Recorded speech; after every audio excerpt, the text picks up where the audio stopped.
thank everybody for coming today to what is the first of hopefully many public information meetings and presentations for the Madison County Drug Task Force. This is an opportunity for us as those of us who serve the public, for the many of the people who are involved professionally and personally with someone or individuals who are dealing with opiate and heroin addiction, to listen, to learn, to find out what's really going on in our community, and hopefully come up with some good answers, some ways that we can deal with this better than we have been.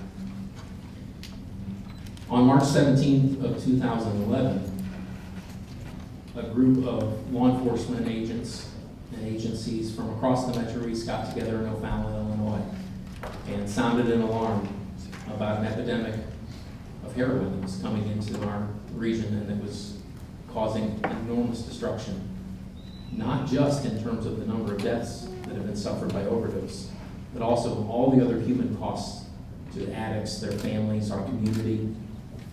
It's been about 3 years since that time, and law enforcement has been dedicated to fighting this problem. I think one of the biggest things that I've learned as a prosecutor, and that I think a lot of people in law enforcement have learned, is that, like our sheriff has said in the past and likes to say, we cannot arrest our way out of a heroin epidemic. Law enforcement is a critical and important element, but in addition to enforcement, we need treatment and education. And we need to make sure that we are looking for solutions to the problem at every possible opportunity. And that's why this task force is formed. We're looking to experts and stakeholders, people who are dealing with all of the different aspects of the opiate and heroin epidemic, to educate us, to educate the public, and help us come up with some real solutions. And we're going to start that process today. Today what we're going to do is we're going to have two presentations. The first is from Steve Nunn, the Madison County Coroner. Steve's office has been instrumental in sounding the alarm about the ultimate end of opiate addiction and drug addiction in terms of the number of deaths that we've had here in Madison County. Steve's office has helped us track statistics and been there all the way along the way. Steve himself and others from his office helping educate young people going into schools. I think we've been to every high school, almost every middle school, talking about this problem. Kelly Rogers, I don't know how many times you and I have presented together. It's been a lot. But Steve has been at the forefront of this problem with us. And he's going to talk to us today about how this impacts his office in the county. After that, we're going to hear from Mike Shaw from the Drug Enforcement Administration to talk to us about the sort of get a wider view and then focus down on our local problem, how opiates, heroin are affecting our community. I think the way we're going to handle this is really an information opportunity. This is a time for us to listen, to try and get information, because we want to collect the best information we can through this process so that the answers that we come up with are the most informed. So to do that, we need to allow the speakers their opportunity to educate us. After each speaker, we do want a limited amount of time for some questions. And some of the members from the panel are up here and available to ask questions, but we want the public to also have an opportunity. So if you are interested in asking a question to one of the speakers about what it is they talked about, there are some cards going around. There are cards down on the ends. Take a minute, write down which presenter the question goes to, and write your question. If you want to put your name, you can. If you don't, that's fine too. We don't care. And we'll go through and we'll pick 2 or 3 questions from the audience for each speaker. But that'll give you an opportunity to probe into this a little bit more as well. If you would like to be on an email distribution list to get information about what's going on with the task force, not just notices of meetings, but that'll be on there, but also other information that's being shared. We have some sheets where you can put your name and email address, and we will contact you just like everybody else and get the information to you.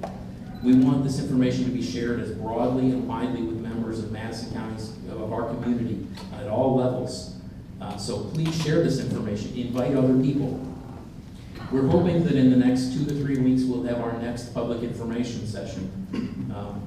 I think Steve brought this up at our organizing meeting. It'll probably be a good idea to have a meeting in the evening so that people who are working during the day and some families and people who aren't available during the day might be able to come as well. So we're going to try and have some of this in the evening to reach other people as well.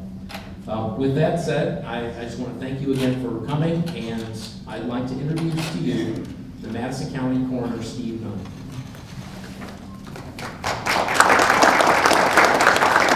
Ladies and gentlemen, we're here, obviously, we have a serious situation going on.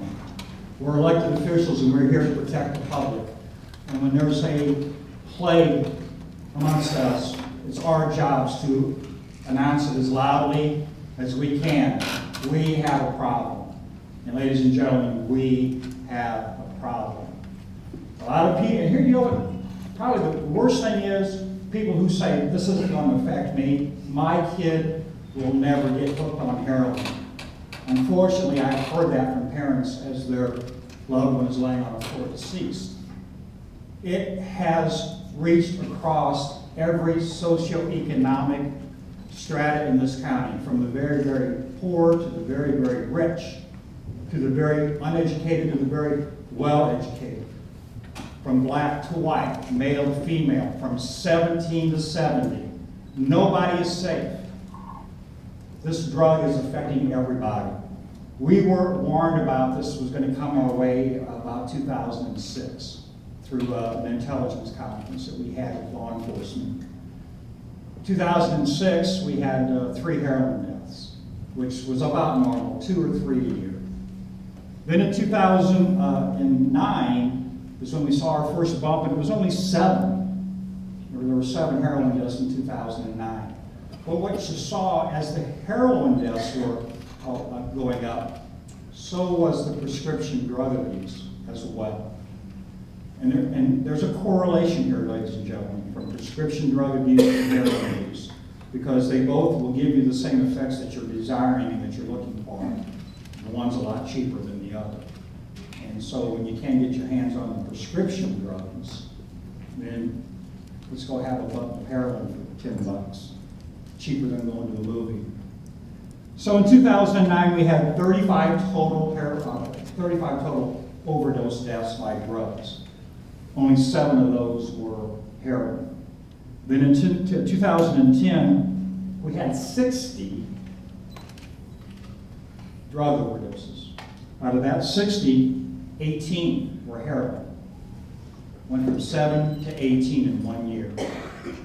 We knew we had a problem then. This is in 2010. This is when the wheels started in motion to try to address this problem. Because in 2011 is when we started the task force with St. Clair and Madison County and the federal government with Steve Wigginton, our U.S. Attorney for the Southern District of Illinois, along with State's Attorney Tom Gibbons, our Sheriff Bob Hertz, and many other law enforcement officials throughout the county. 2011 was our top year. We had 53 total overdoses, and 26 of those were heroin. Wow, huh? 7, 18, 26. I don't have a fancy PowerPoint here, but I think you can see that in your mind in the graph, can't you? It's right there steady. And then again in 2011, we had 53 total overdose deaths, and that was in 2011. 2012, we had 62 drug overdose deaths, and those were 21 heroin. And we are now combating the problem as best we can. We, in the heroin forum, but also, and I cannot stress the importance that the Evansville School District, that Dr. Hightower was in helping us get this program together with Project Drug Smart, where 2 DVDs were also made and released, one geared at students, one geared at parents. We were trying to fight this problem twofold, 2 directions. One was education. That was our drug forum, where we visited schools, as Tom said earlier, probably every high school in Madison County, and some in St. Clair County we actually went to, and a lot of middle schools, because we figured we have to educate these people about what's going on in the county, to alert the parents there is a problem in your area and what to look out for. We had to wisen the citizens up and let them know we have a problem. Here's what to look for, as far as your sons and your daughters, if you think they're using. We armed the citizens with knowledge. So that was the first prong of this two-prong attack. The second prong was keeping up our law enforcement and stepping it up. We decided back in 2011 that when we were going to these death scenes, we were going to start treating them like homicides. Because make no mistake about this, ladies and gentlemen, the people who are delivering this drug to our children are dealers in death. On 2 occasions in Madison County, one time, a person used the drug one time and died immediately. On another occasion, it was their second time. As I've told people before, there's not an Angie's List that you can go check out your local drug dealer and find out if they haven't delivered any deadly drugs to anybody. These overdoses were caused either by the purity of the heroin, that these people don't know what they're taking, 70%, 75% pure, or they were overdosing because of what it was being mixed with. In some instances, Oxycontin or Xanax. These kids don't know what they're taking. These dealers out there are very cool, and they are actually marketing this drug. They're giving names to this drug. They make it a cool product. They're preying on the children. They're hanging out at fast food restaurants. And then, the word gets around, you need it, just go across the McKinley Bridge and all the $10 buttons of heroin you need will be available for you. A lot cheaper than prescription drugs if you be trying to buy those on the street.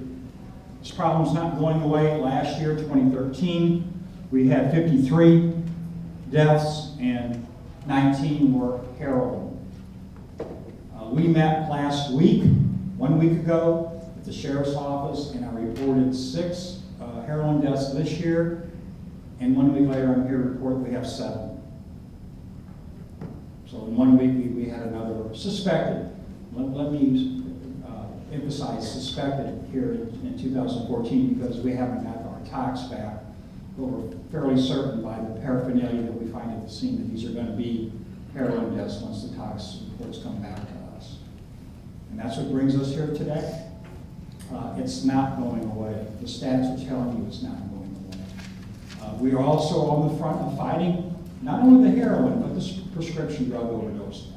Again, Tom and the sheriff and I have been very active in the drug take-back program. 2 or 3 times a year we sponsor it. It's been very successful right here in the back of the administration building where people can come and just drop off all their prescription medications. We put them in a bag. You would not believe the number of trash bags that ends up in the back of the sheriff's pickup truck. Yeah, pickup truck, full of trash bags of prescription drugs. But that's part of the drug take-back program. We're telling the parents and grandparents, don't be accidental drug dealers. Don't leave this stuff available in your homes for your kids or your grandkids to get a hold of and either use it themselves or take it out on the streets and sell it. Because there is a connection between using and abusing the prescription drugs and then the eventual walk through the gates of heroin. This is an extremely powerful and addictive drug. You can use it one time, and DEA will get into you about brain receptors and how quickly you're going to be addicted to this drug, and then how hard it is to get off that drug. You can't wrestle your way out of it, no. But we are stepping up our incentives as far as going into these scenes, locking them down as crime scenes, getting search warrants, collecting information from the scene, trying to identify who delivered that drug, and when possible, prosecute them. Small step, but it will be effective. We've got to reduce the people who are delivering this deadly drug to people. We've heard that money thrown at this can solve this problem. No, it can't. my office deals not only with that person who's lying on that floor or in that car, or when their best friends dump them in a field while they're still alive because they're afraid they'll get in trouble if they take them to an ER. Their friends dump them in a field while they're still alive because they don't want to get in trouble with the police, and that person died who would not have died if they were taken him to an ER. So we have to deal with this kind of thinking and this culture of how addictive this drug is. We've had parents tell us, pour their hearts out to us. Parents have cashed in their retirement, their IRAs. They have gone through their life savings. We're talking $30,000 and $40,000 trying to save their child. And when we're there at their house with their child dead in their bed or their couch, they look at us and they just said, and we knew it. No matter how much money we spent, we knew this day was coming. That's heart-wrenching. That's heartbreaking. And these statistics that I'm giving you are just deaths. We don't know how many actually made it to the hospitals or were brought back to life. We don't know how many people in Madison County overdosed and died elsewhere. Other than I know of one family. This is chilling. This is a family in Madison County, very well-to-do, with 3 beautiful daughters. The mother is in medicine, in the medical field. 2 of her 3 daughters have died from heroin overdoses in the last 2 years. The third hasn't died because, as the mother told me, we were fortunate she's in prison. Or she probably would have all 3 of her daughters die of heroin overdoses. They're from Madison County, but they went over to St. Louis to get their fatal dose of heroin, and they died in St. Louis. So those aren't even in these stats that I'm giving you. But is it affecting citizens of Madison County? Sure is. This mother now, these 2 girls that died both had children. So now this grandmother now, who has gone through her life savings trying to save those 2 girls, is now also charged with raising her grandkids, while her 3rd daughter is in prison. The boyfriend of the girl that survived, that's in prison, is also in prison. Upper middle class, college degree, and is in prison himself as well. Another Madison County resident.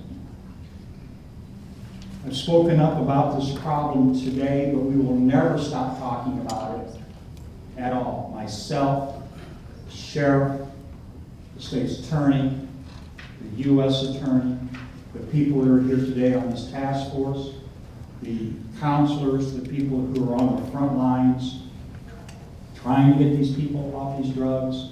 We're not going to stop talking. This is what this starts. This starts the talking today.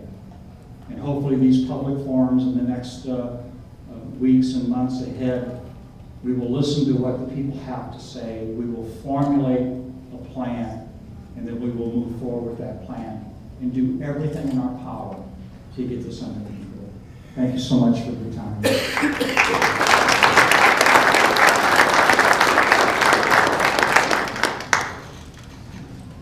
Are there any question cards from the audience? If there are, if you could pass those cards down.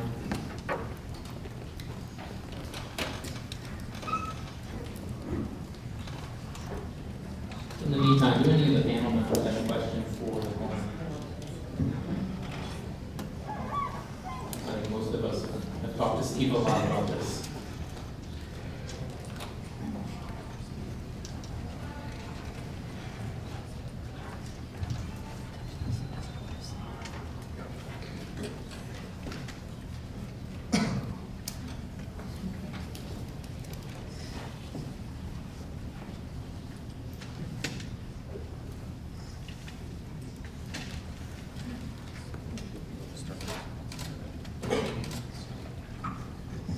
Okay, our first question. Has the task force made connection with the medical community regarding the prescribing of opiates or pain. This is often the gateway. Somebody that wrote this has to be in the medical community. If not, you're spot on.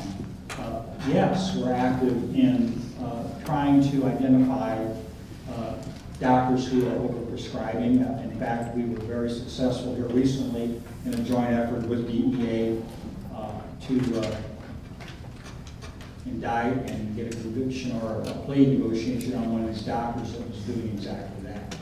Basically using his office as a pill factory. DEA is very involved, and again, they will be here presenting shortly on identifying who these doctors are and going after them. We're monitoring them as well. When we start seeing a pattern, oh, look here. This person died of a prescription overdose, this person died, oh, the same doctor. Hello, DEA, we got something for you. So yes, we're on it. I mean, we are definitely know that this is a link that we have to also snuff out.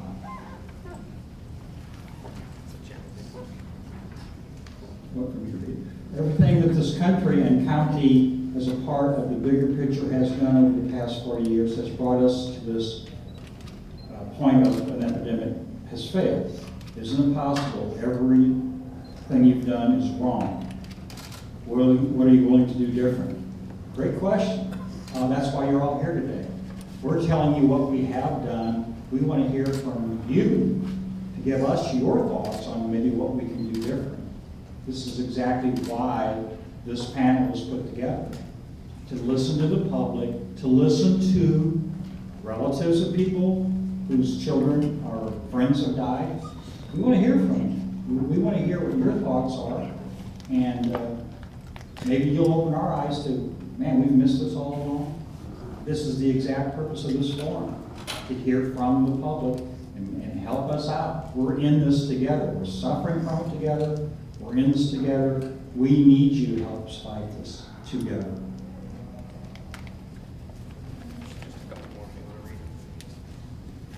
This is a challenging without my glasses. What about the Good Samaritan law? Isn't it a sign to promote those using with an overdose victim to call for help? Why are we not sharing this with the public that they won't be prosecuted for possession if they call for help? How did I forget to mention this? That law was in effect when the people dropped our deceased male. He wasn't deceased at the time, but when we dropped him off in a cemetery, still alive. This law was in effect, which basically protects you from taking an overdosed person to an emergency room without worry of being criminally charged.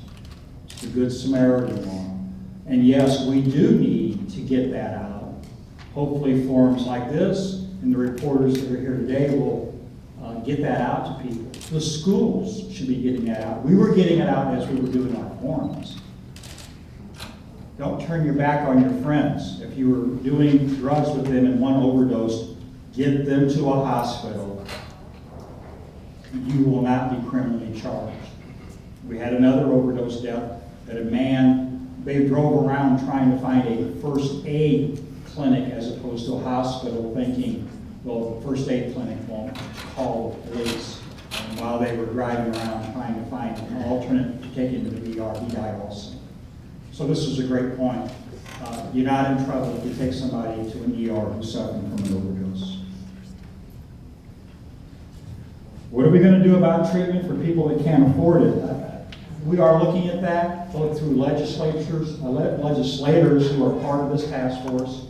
Again, once these forums are completed, and you guys have given us some great input about which way to go with this, then we can formulate a plan of attack and figure out, is this a good thing to try to get more funding to help people to recover from this horrible addiction?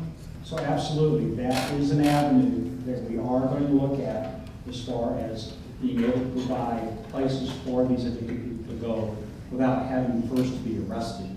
Because right now that's about the only way of getting the treatment if they can't afford it. And again, let me remind you how many parents we've talked to that have already spent their life savings and still, after all that, couldn't get their children off this horrible drug.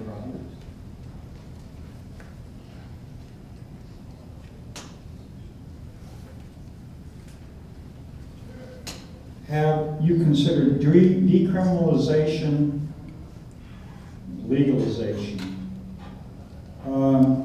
Why would we do that? I don't know. If you decriminalize a drug that puts a person on a path to his death, why would we do that?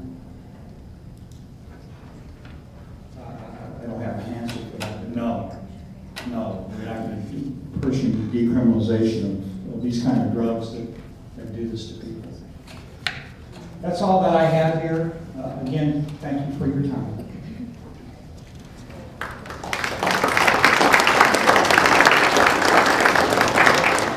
Thank you, Steve. I really appreciate all your work on this. Thank you to the audience members who provided questions and for your thoughtful consideration. Next up, with a whole lot of information to educate us about what's going on probably around the world, our country, and locally, is a representative from the United States Drug Enforcement Administration. Mike Shaw has been really in the forefront in educating the public and educating law enforcement to try and help us understand the problem from a larger perspective and then zeroing down on how it affects us locally. So we're really fortunate to have him here today to present to us and educate us about that. And again, as he's speaking, if you have questions about his presentation and their work, please feel free to write those down. And as you can see, we're going to try and incorporate as much of that as possible. And once again, Mike Shaw, thank you.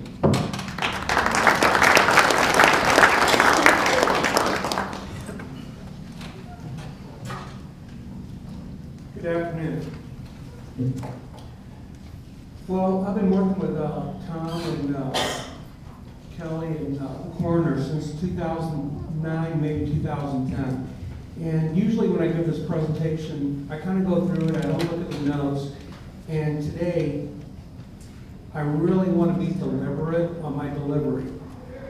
I'm going to really stress some points because this is not just a presentation I threw together.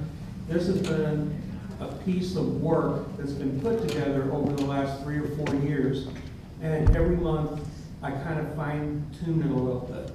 So again, let's go through this. I want to give you the big picture. Actually, Tom said, if I can give you the big picture, and then I'm going to funnel it down to Madison County, Illinois.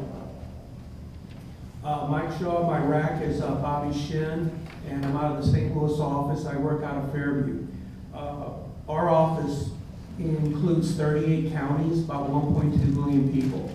So when I'm looking at the drug trade, I'm looking at it from pretty much Springfield south to Cairo. My job overall is to monitor the drug trends. Where are the drugs coming into the United States? How are they coming into our area and going through our area? And then do what I call predictive analysis. Be able to isolate the areas where I believe the drugs are going to be. And again, for the DEA, we're looking at the multi-pound, multi-kilo quantities coming through this area.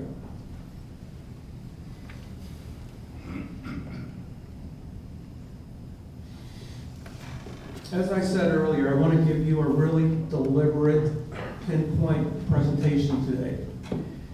I want to give you an idea of what substance abuse costs. Now, we've got great experts on our panel that are in the rehabilitation, the treatment area.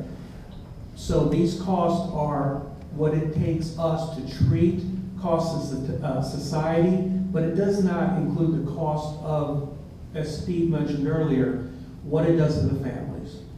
Looking at these numbers, we're looking at rehab, psychological treatment, medical treatment, counseling, medications, lost productivity, and greatly, what is the emotional toll that it takes on a family?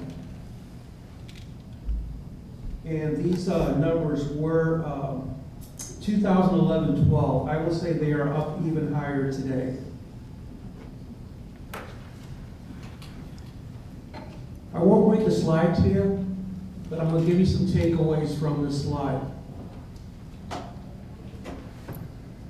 If you look at the numbers, the 60%, the 42%, okay, we get it. A lot of kids in high school use drugs. My takeaway is, and a good friend of mine is a DARE officer, we do a lot of DARE at the high school level. We have our school safety officers, and we have DARE in the elementary schools. Well, this is what we're finding, that every time we interview a heroin user or an opiate user, they didn't start taking it in high school. They started usually when they were in 6th or 7th grade. So if you do the math and go to the left, we really need to be, talking to them when they're in 4th, 5th, and 6th grade. And that's my push. If you're gonna do intervention at the school level, if we're not talking about this in grade schools, we've already missed the boat.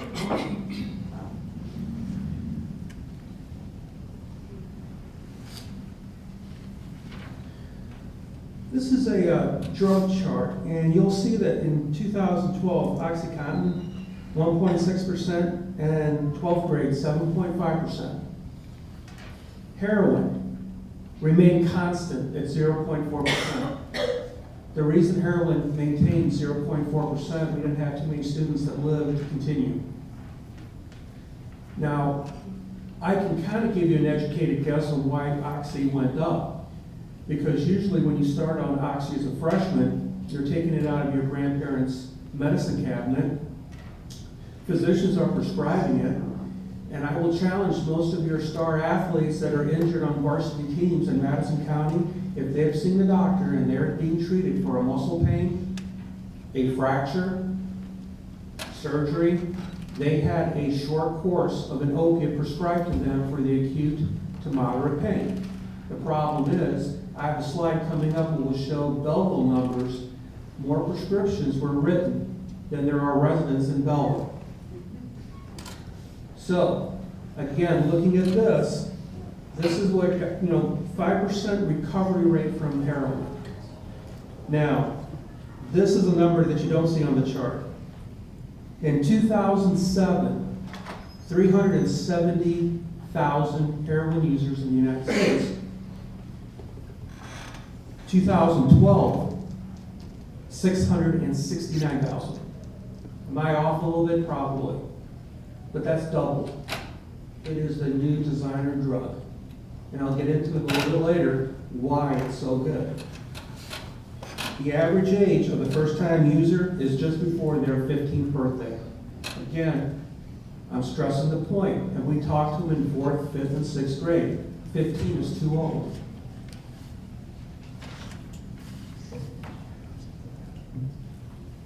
Your gateway drugs, you've seen this for years. Our alcohol, our tobacco, our marijuana. I highlighted prescription pills, because prescription pills is the direct link that I have found over the last 4 years to heroin.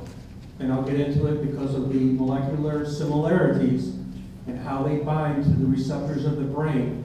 Nothing else comes close to your opiate than heroin does.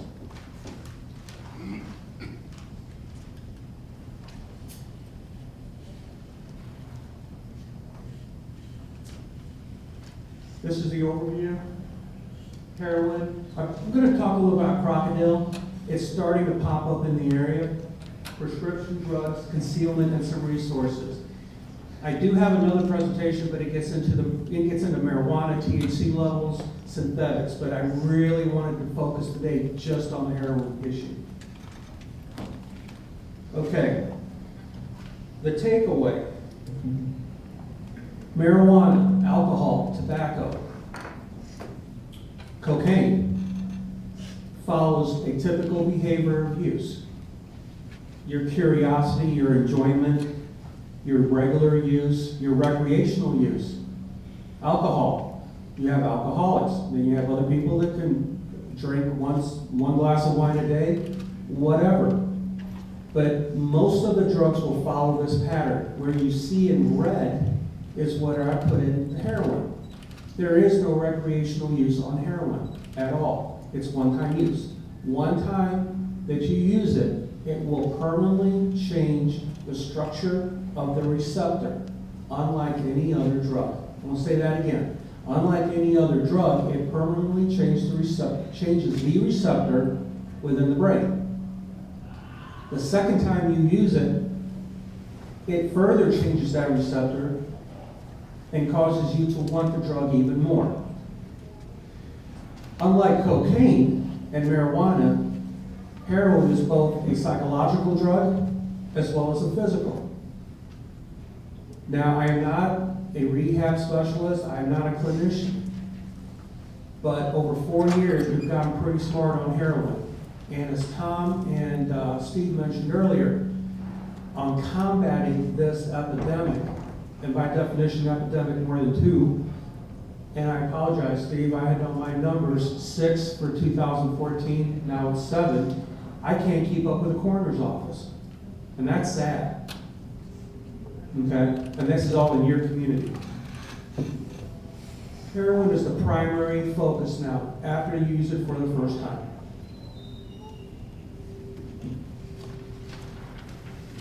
What I did want to say also before, you can see the picture of heroin, that is St. Louis heroin and our prices. These are quotes taken from an in-person interview not too long ago, who told me what heroin was. I finally found it, the perfect high. I was a complete slave to this drug. Your whole day revolves around it. Heroin has become my whole life. I knew I was losing my family and home. I still chose heroin. You want to guess where I got that from? I got it from my nephew. He chose heroin. He's locked up in St. Clair right now.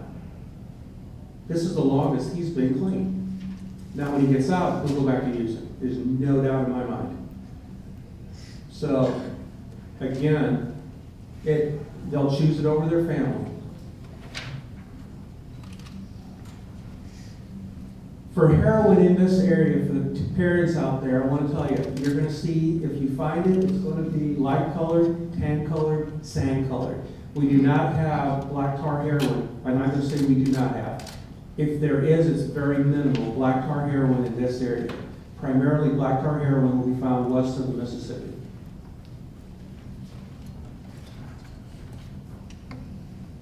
What's new about the heroin? The user's type, purity, location, not so much the ingestion, but the method of ingestion over time. White tan heroin from Mexico. Purity level, 60 to 88%. There was a question earlier, why don't we legalize it? Let me throw this out. If you were to legalize heroin for 1 day, and I were to bring in 25 samples, each containing 3 grams, 30 pills, right? And it's legal. And I tell you, you can choose whatever batch you want. It's legal. How do you know it's not cut with fentanyl? How do you know it's not cut with Xanax? How do you know it's not cut with whatever that will kill you? The overdoses are not occurring typically on heroin because it was in a combination of. It's because the purity levels are killing them while they're still pushing the needle, or it's cut with fentanyl, or it's cut with a substance that's killing the individual. So if you make it legal, basically you're putting a substance out there that you have no idea what the person's going to take. Okay, so I mean that's my take on it.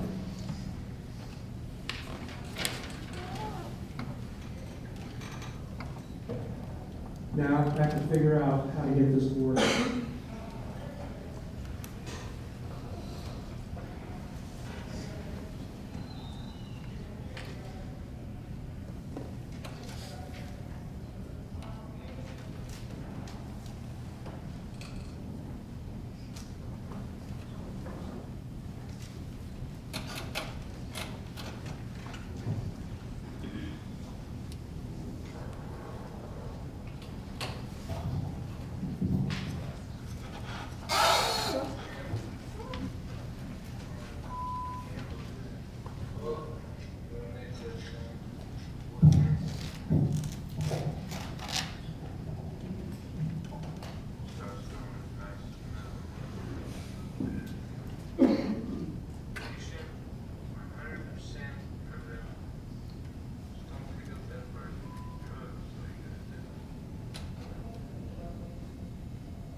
Can you turn this up? We were trying, Okay. it's not my laptop, and I apologize.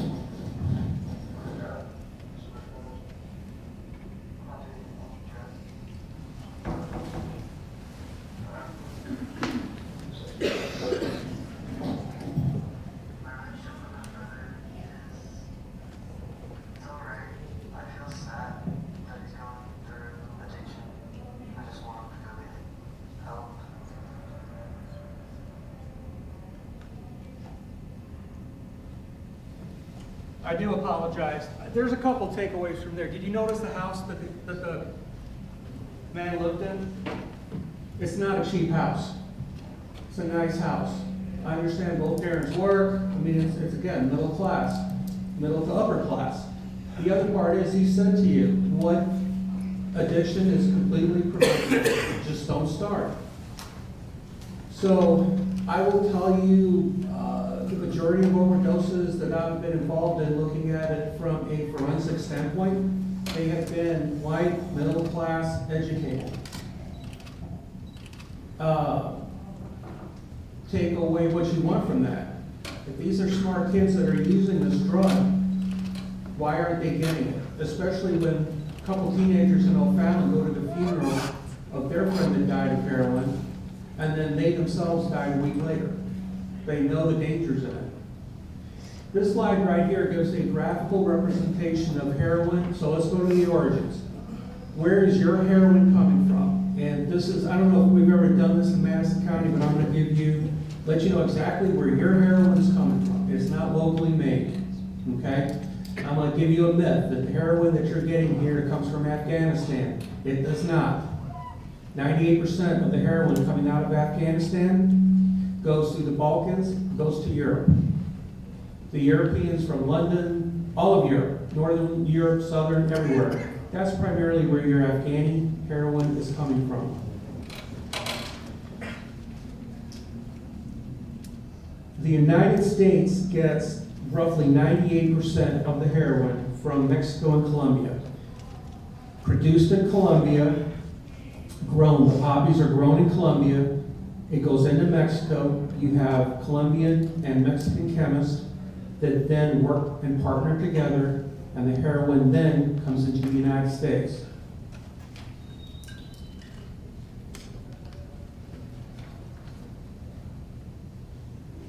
Once in Mexico, it then comes into the United States. And I'm going to give you some numbers here. $65 billion per year worth of narcotics moves across the border into the U.S. The Sinaloa cartel, you've heard Chapo Guzman was captured, right? That's his cartel. Do you think they're do you think they just closed up and stopped? It's $4 billion a year. I think there's someone else taking over the cartel right now. Guzman was responsible for 50% of that $60 billion. The Sinaloa cartel cleared $3 billion in annual revenue. $3 billion in annual revenue. You think they're going to stop because they're worried about what's happening in Madison County, Illinois? It's a $3 billion a year trade. Why does our heroin initially go to Chicago? You know what? A lot of people say it's common sense. I say it took me a long time to get to these numbers and these facts. Chicago is the main distribution point because of the transportation availability. 6 major railroads out of 7 in the country go to Chicago. The Port of Chicago is the 3rd busiest port in the world. 3rd. Hong Kong, a little bit more than Chicago. Those shipping containers all come into Chicago. O'Hare and Midway, 2 of the busiest airports in the world. The ethnic makeup, Hispanic, depending on what numbers you look at, 1 or number 2 in the nation. The size of the city, and keep this in mind, because law enforcement, a lot of people won't talk about it all the time, but it's still there. The gang culture is prevalent and well organized through the city of Chicago and they have networked at a Fortune 500 company level throughout the country. So if I'm in Mexico, Chicago is a main hub, and I'm going to work all of my distribution out of it. So from there, where do you think you're getting your heroin? From Chicago and Detroit. Okay, it's not coming out of Mexico as much and coming directly into St. Louis. It's coming up to Chicago and back down. Now, I want to apologize for my graphics. Okay, I'm not the greatest on PowerPoint. But I wanted to show you our backyard. I live in Collinsville.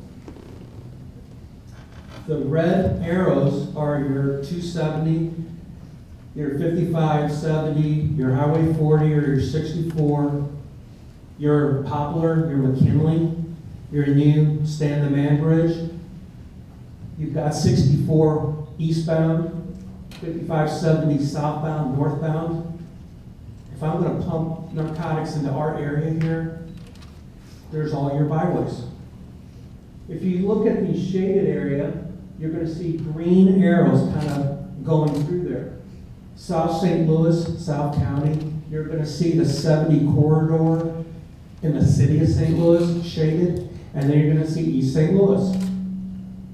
I take it back to Chicago. If I am bringing drugs in from Chicago, I still need to do a few things to these drugs. One being cut it. I need to cut it.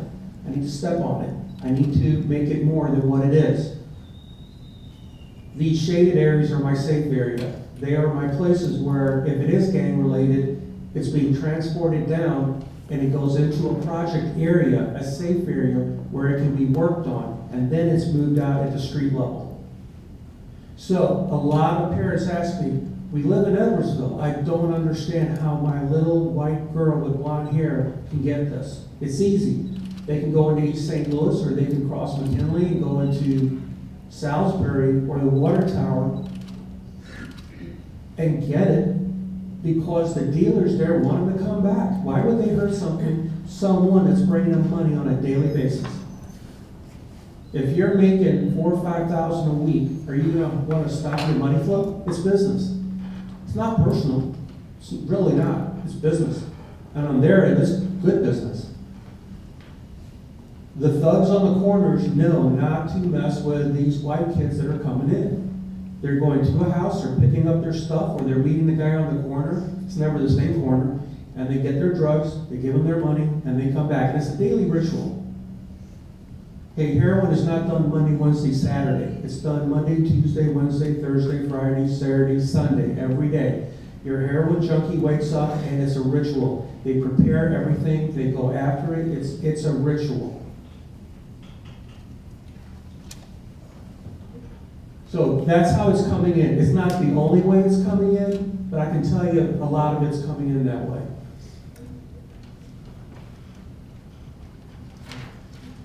Okay, there's a lot of stuff going on this graph.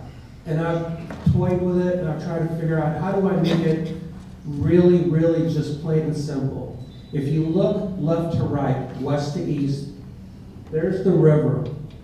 A few years ago, actually, I can remember, again, 2009 and 10, your deaths were occurring right at the river.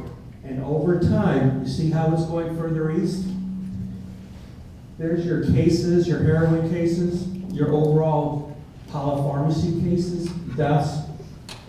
What do you all notice? It's going further east, right?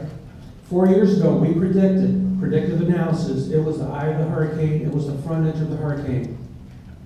And it was moving through the area. And over time, the deaths would start to go eastward. It'd start in Madison, Venice, Granite, move out to, just keep going further out. Then you get it upon to Edwardsville, Highland, Marine. They're going further north. They're going further south. And this is going to continue. Because the kids, one, they're coming into the city to get it, and the drugs are going out to them now.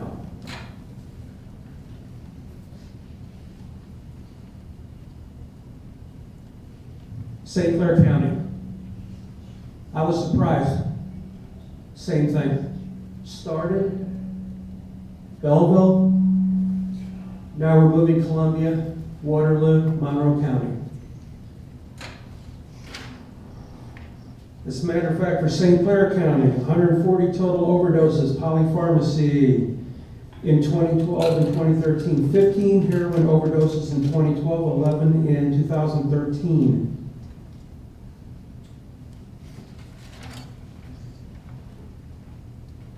I left this slide in here for Monroe County.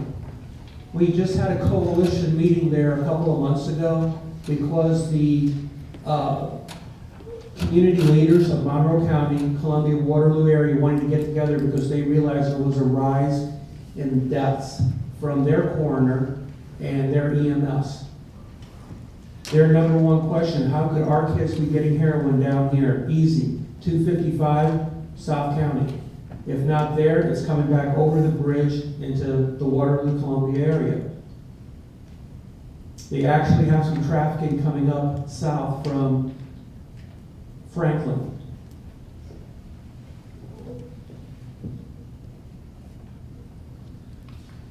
Good picture of your St. Louis heroin. These are from actual seizures in this area. They're brown, tan in color, black tar, rare.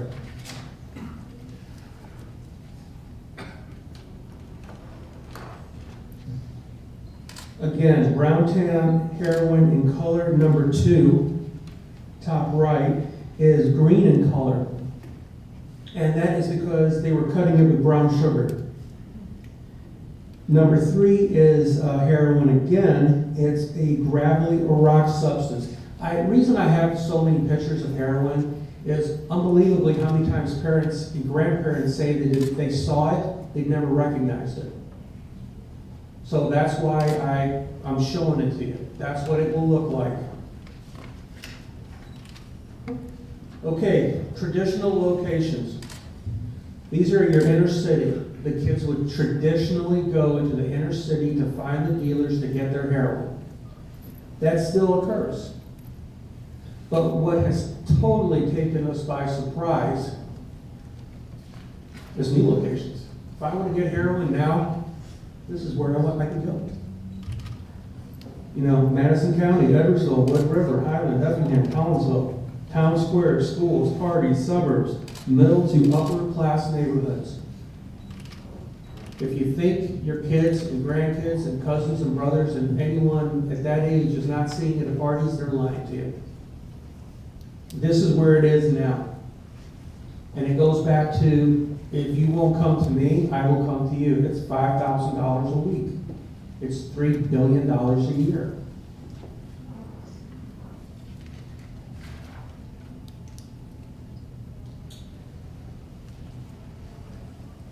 Heroin is an opiate drug that is synthesized from morphine.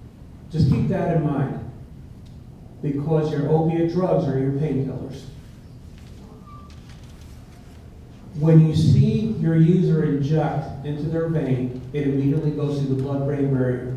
I don't want to bore you with a bunch of physiology and pathophysiology, but what I want to say is, unlike any other drug, once it crosses that blood-brain barrier and attaches to that receptor and it's reconverted back to morphine, that's where the person will tell you, I'm getting a morphine kick.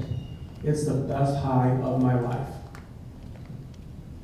It attaches to the pleasure receptors, euphoria receptors. You don't have a care in the world. And there's not one teenager or one young adult out there, or people in their 40s, 50s, 60s, 70s, or 80s, that cannot say, if I can take all your pain away for a few hours, wouldn't you be willing to do it? And if you're going through a rough time, yeah, I'll try it. And you feel better than you've ever felt in your entire life, I got you. It's just one time. The problem with that is the purity level. And the problem with that is it also attaches to another set of receptors in the brainstem, which control your blood pressure and your respiratory rate. Your respiratory rate may be 23 times a minute while you're conscious, but as soon as you inject heroin, you stop breathing. There you go. So if you stop breathing and your blood pressure drops, you're dead. They're dying with the needle still in their arm. When you see a heroin user actually shoot up, they'll get the nod. Their head will start bopping like they're falling asleep. Then they'll get very comfortable, they'll take a nap, they'll wake up. I say that for parents and grandparents. How many times parents have said, well, I saw him nodding off every day. Unless they're working a night job, they shouldn't be nodding off every day. There's your buttons. I will tell you, the buttons, and I see a lot of twisty ties, twisty bags thrown throughout a car or an apartment. They're 1/10 of a gram. So 10 buttons make up 1 gram. $10 a button, $100 a gram. Convert that to buying Oxy on the street, it's $1 a milligram. So an 80 milligram pill is $80. I get a lot more heroin for $100 than I can pharmaceuticals.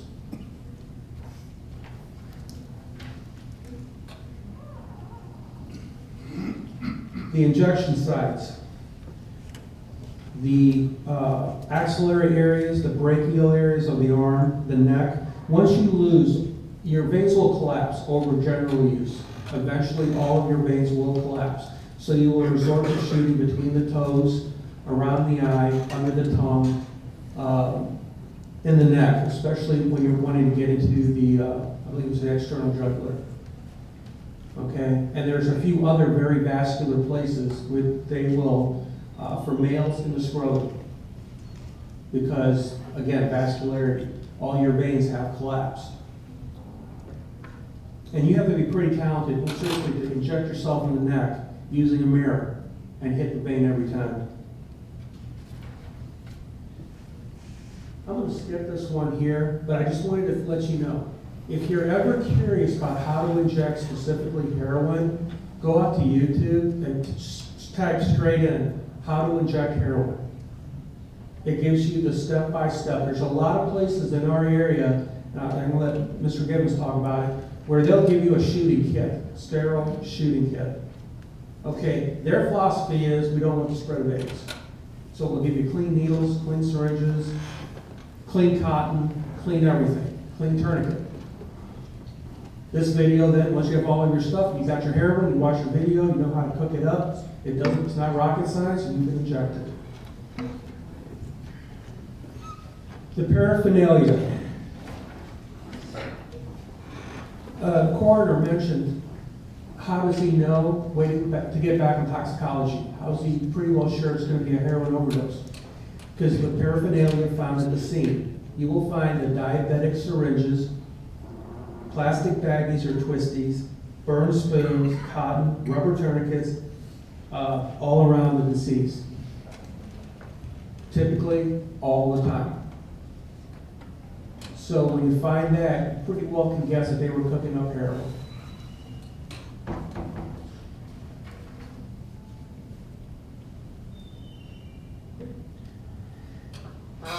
From this, I want to let you know that over 50% of young people who inject heroin surveyed in 3 recent studies reported abusing prescription opiates before starting heroin. Over 50%. Very few say I was doing a little alcohol, I smoked some weed, and then I tried heroin. Most they were crushing up some type of opiate, snorted it, and then went to heroin.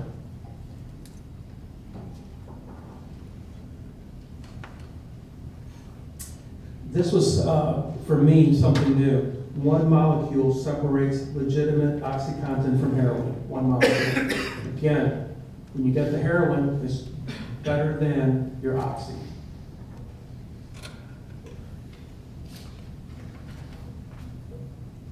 The purity of the heroin has increased over time up to 80%.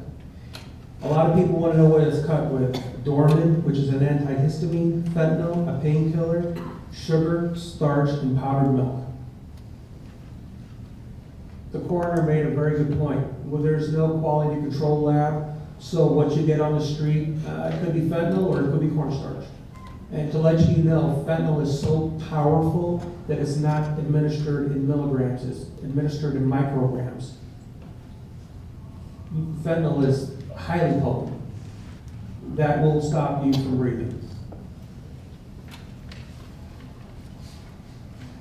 Crocodile. Now, this one started in Russia. Until a few months ago, and this, I'm sharing this with you, it's really not out in the media as much. It started out a few months ago. We've had, I believe, a couple of cases, one case in the area on the East Coast and in Arizona. This is an unusual drug because the ingredients include crushed codeine, gasoline, red phosphorus, paint thinner, iodine, hydrochloric acid, and they're all used as the reactants for the codeine tablets. So they're taking all of this, and I'm going to say that again, gasoline, red phosphorus, and paint thinner, and injecting it into their body. Well, yes, it will rot you from the inside out. It's an orange or caramel colored liquid that's injected. Heroin users like it because it's cheaper than heroin. So you've got your prescription pills followed by your heroin, followed by your product pill. Again, I'm not alarming you. This is something that's on the horizon. We're still looking at it. But more and more cases are popping up. Now, for your prescription drugs, this is where it starts. And I know legislation is looking at it. I understand doctors prescribe, pain clinics are doing what they need to do. But there's been a significant increase in the abuse of prescription drugs. Again, over 50% of the teens surveyed that said they use heroin started on prescription opiates. The other group, and this was interesting for healthcare providers, the other group of people said that they use heroin because they legitimately had a medical problem that they were being prescribed opiates for. Their insurance company or doctor said, "You've been on it long enough, I'm cutting you off." Then they went to the heroin because they still needed their drug, but they could not get it. So it's twofold. You've got your pill shoppers out there that want the drug, and then you've got your legitimate users that get cut off, they can't go back to it.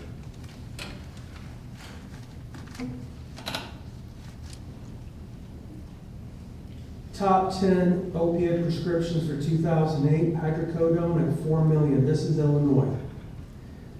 I like the top cities for 2008. Chicago had 862,000 prescriptions.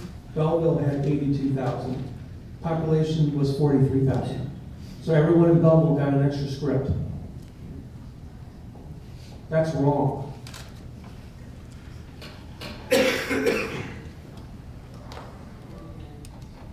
What's amazing to me, and that's because I know the difference between morphine and fentanyl, there were 261,000 prescriptions for fentanyl in this state. Typically, fentanyl is given at end-stage, stage 4 cancer.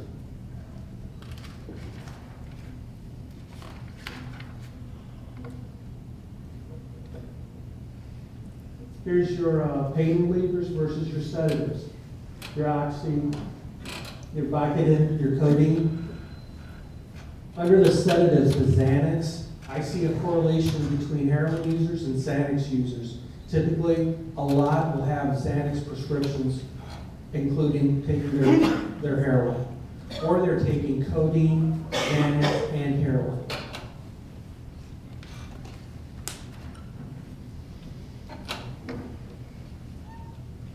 Who uses these drugs? The U.S. Physicians in the U.S. write more prescriptions on an annual basis than there are people in the U.S. So we write more prescriptions than there are people in the United States. The New England Journal of Medicine, the abuse of OxyContin fell from 47% to 30%, but there was an increase in the use of fentanyl and hydromorphone from 20% to 32%. Heroin almost doubled. So I believe the sheriff even said, are we at an epidemic stage? And he answered his own question and he said, yes. When all of our numbers now in the last 2 years have doubled, there's a problem.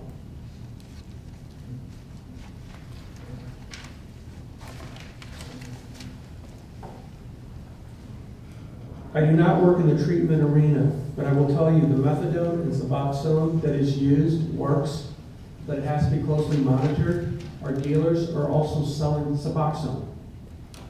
If the user cannot afford the purchase of heroin, the dealers have been giving out free Suboxone, so they are good for the night. They come back the next day with the money. customer service. So, research, and again, this coalition was brought, this task force, they're gathering information to see what could we do different over the next 2 or 3 years. Some good research has been done throughout the country, and what they have found is this. Research has shown that there has to be a combination of treatment with opiate-dependent individuals. Medical for detoxification, social for counseling, rehabilitation, long-term only. There is no short-term heroin treatment. It does not work. Law enforcement, interdictions and enforcement, education through the schools utilizing counselors, teachers, and administrators. Until the schools get on board 2,000%, this will not work. Because they're cradling the individuals that we need to get to start again in the 4th and 5th grade.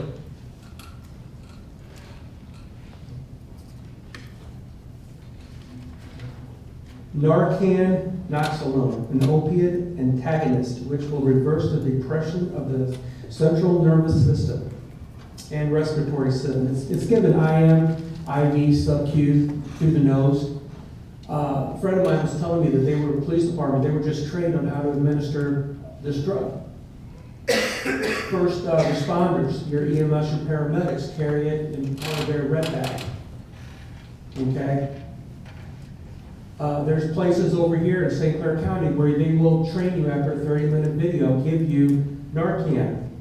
So if you and your friend or your friend overdoses, you can reverse it if you're not too messed up and can give it to them correctly. These are just some gems.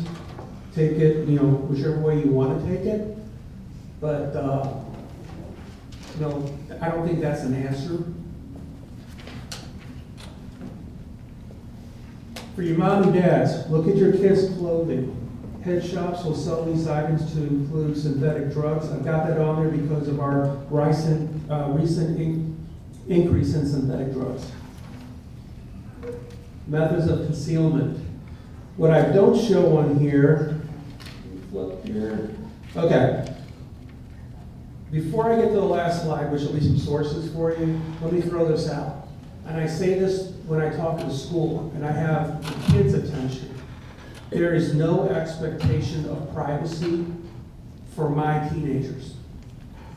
If they live in my house, even though they have their own phones, they have no privacy. I'm paying the bill. They live in my house. What's on their phone, I can go through it any time. If you're not going through your kids' phones, shame on you. If there's no expectation of privacy. Every one of Steve's overdoses, I guarantee when I did the forensics on the phone, I had, Big T's number. I had Little T's number. I had their source on there. So they're communicating through text messages, Facebook, Twitter, whatever. They're communicating. They're not just walking out of their house there's no more payphones. Okay? There's no expectation of privacy. For their vehicle, there's no expectation of privacy. Go through their vehicle. If you see twisties under the floor mat, hint, hint. If you see syringes in the back seat, under the seat, hint, hint. If you go through their bedroom, do not look on the top of their dresser. Look in their dirty clothes hamper. I know that's disgusting if you have a teenage son, but go through it. I'm not making this up. Pull out the drawers, look underneath everything. If they come in, they go, what are you doing? I'm going through your room. Your room's in my house. There's no expectation of privacy. How many parents have told me now, God, I wish I'd done that? As they're clearing out their kid's room and either making it a shrine or they're clearing it out and sanitizing it. So I want to leave you with some sources. I have some additional info and questions. And before we get to the questions, just one last thing. I want to thank everybody in the panel, Sheriff, Coroner, State Attorney, everyone. Thank you for having me. And if you have any questions, bring them. While you're waiting for your questions, what's the new drug, prescription drug that's even twice as powerful to spend all this down in the market. Might want to give them a warning. There is a new drug. It was approved by the FDA last Saturday. It is 10 times more potent than codeine. And I'm drawn by it. So hyper. There is now Senate meetings to try and reverse the FDA approval of it because it's crushable, so you can snort it. And it's amazing. But I know Tuesday or Wednesday there was going to be a Senate hearing just to talk about that because they need to reverse that.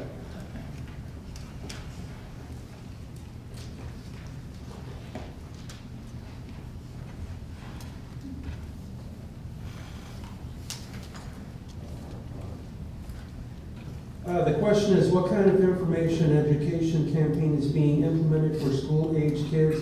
How can it be improved? And what kind of information?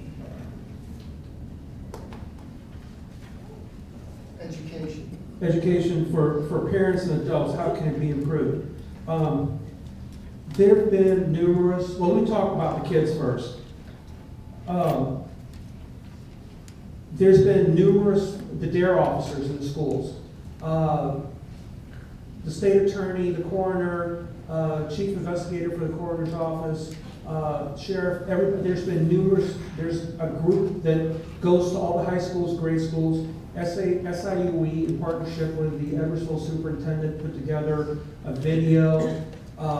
It's all in place. I would say the only thing that we're going to do to tweak that is for school and school-age kids is it needs to more go into the 4th and 5th grade.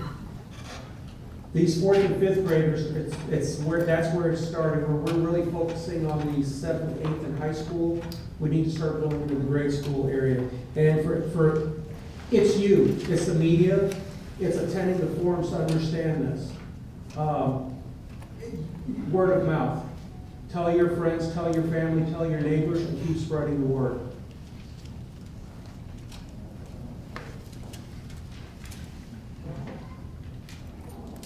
For anyone on the panel, and I can't answer this one, for anyone on the panel, is drug addiction a disease? Yes. Yes. There you go.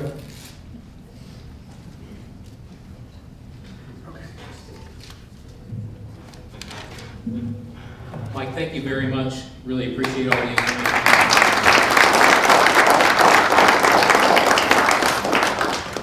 I'd like to thank everybody for coming today. I'd like to thank our two speakers, Coroner Steve Nunn, Mike Shaw from the Drug Enforcement Administration.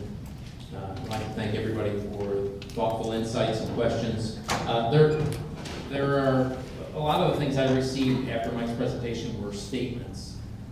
And really information that's kind of statements in general to the panel. I want to let you know, just because these are not being read aloud doesn't mean they're not going to be considered. I'm going to copy these and send them around to the members of the panel. A lot of these things also apply to different speakers that we're going to have, so I want to make sure that they're aware that these are some of the questions that are coming from you that people want to hear about. So don't think that just because this wasn't read aloud today, it's not being considered. We're going to try and include this in the information because this helps us understand some of the things that people want to hear about and talk about. As we move forward, like I said, if you want to hear about what's going on with the task force, please put your name and email address on one of the contact sheets, or you can also send an email to, and this is the general email for the task force. It's MADCO Task Force, that's MADCOTASKFORCE, MADCO Task Force, at co.madison.il.us.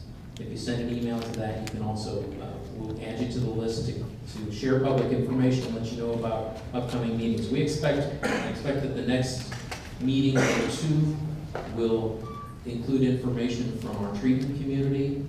There's a whole lot of really important information there. That's obviously one of the areas that we want to focus on a lot, because that's a direct response to what's going on So if you, also, one other thing, if you are not averse to public speaking and you have been affected by this and you're interested in presenting, please send an email to that email address or respond to an email that you get. We're trying to draw in as broad a coalition of people and as big a group of people to address the public and the panel to talk about how it's impacted you. That includes educators, that includes treatment community, law enforcement, but it also includes families who have been affected, addicts in recovery. We want to hear the whole picture because unless we get all of the information, we're not going to come up with the best possible answers. Like we said, like the sheriff said, we can't arrest our way out of this problem. We've got to deal with it from every possible angle. And today was the first step. I want to thank everybody for being here. Thank our chairman of the county board, Alan Dunstan, for providing the facilities.